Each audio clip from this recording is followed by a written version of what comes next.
أعوذ بالله من الشيطان الرجيم. بسم الله الرحمن الرحيم.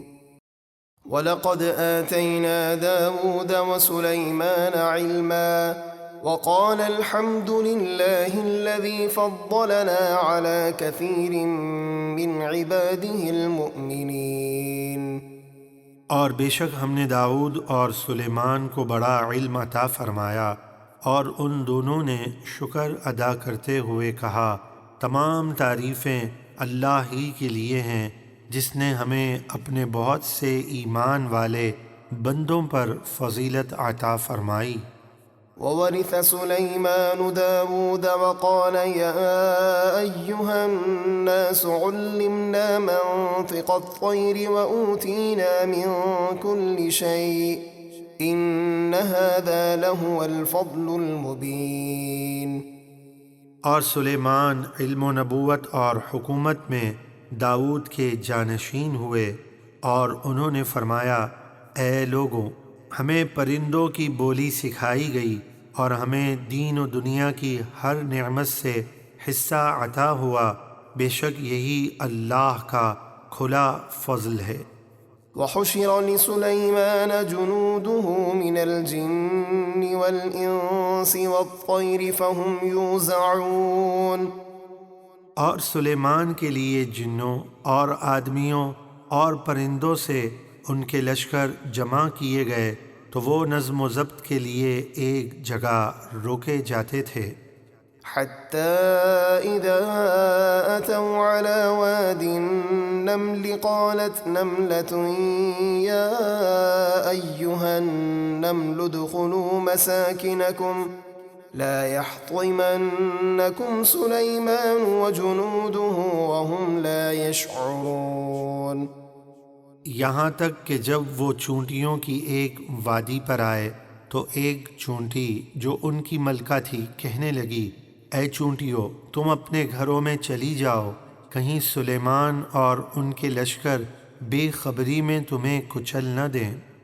فتبسم ضاحكا من قولها وقال رب أوزعني أن أشكر نعمتك التي أنعمت علي وعلى والدي وأن أعمل صالحا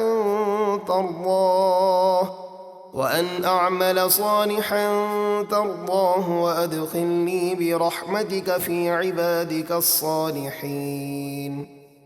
تو سلیمان اس چونٹی کی بات سن کر مسکرا کر ہنسنے لگے اور عرض کی، اے میرے رب، مجھے توفیق عطا فرما کہ میں تیرے ان احسانات کا شکر ادا کروں جو تو نے مجھ پر اور میرے ماں باپ پر کیے، اور یہ توفیق عطا فرما کہ میں تیری پسند کے نیک کام کرتا رہوں، اور مجھے اپنی رحمت سے اپنے ان بندوں میں شامل فرما جو تیرے قرب خاص کے لائق ہیں۔ وتفقد الطير فقال ما لي لا أرى الهدهد أم كان من الغائبين لأعذبنه عذابا شديدا أو لأذبحنه أو ليأتيني بسلطان مبين۔ اور سلیمان نے پرندوں کا جائزہ لیا تو فرمانے لگے، کیا وجہ ہے کہ مجھے ہدہد دکھائی نہیں دیتا؟ یا وہ واقعی غیر حاضر ہے؟ ضرور میں اسے سخت سزا دوں گا، یا ضرور اسے ذبح کر دوں گا، یا وہ اپنی غیر حاضری کی کوئی واضح دلیل میرے پاس لے کر آئے۔ فمكث غير بعيد فقال أحط بما لم تحط به وجئتك من سبأ بنبأ يقين۔ تو تھوڑی ہی دیر کے بعد ہدہد حاضر ہوا اور نہایت عاجزی و انکساری کے ساتھ معافی چاہتے ہوئے عرض کی، حضور، میں وہ بات دیکھ کر آیا ہوں جو آپ نے نہ دیکھی، اور میں آپ کے پاس شہر سبا سے ایک یقینی خبر لایا ہوں۔ إني وجدت امرأة تملكهم وأوتيت من كل شيء ولها عرش عظيم۔ میں نے وہاں ایک عورت کو دیکھا جو ان پر حکمرانی کر رہی ہے اور اسے سلطنت کی ہر چیز سے نوازا گیا ہے اور اس کا ایک بہت بڑا تخت ہے۔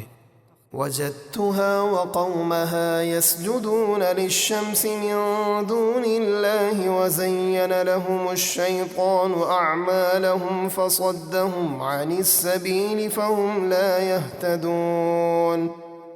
میں نے اسے اور اس کی قوم کو اللہ کے بجائے سورج کو سجدہ کرتے ہوئے پایا، اور شیطان نے ان کے برے اعمال ان کی نظر میں اچھے بنا دیے ہیں اور انہیں سیدھے راستے سے روک دیا ہے، تو وہ سیدھی راہ نہیں پاتے۔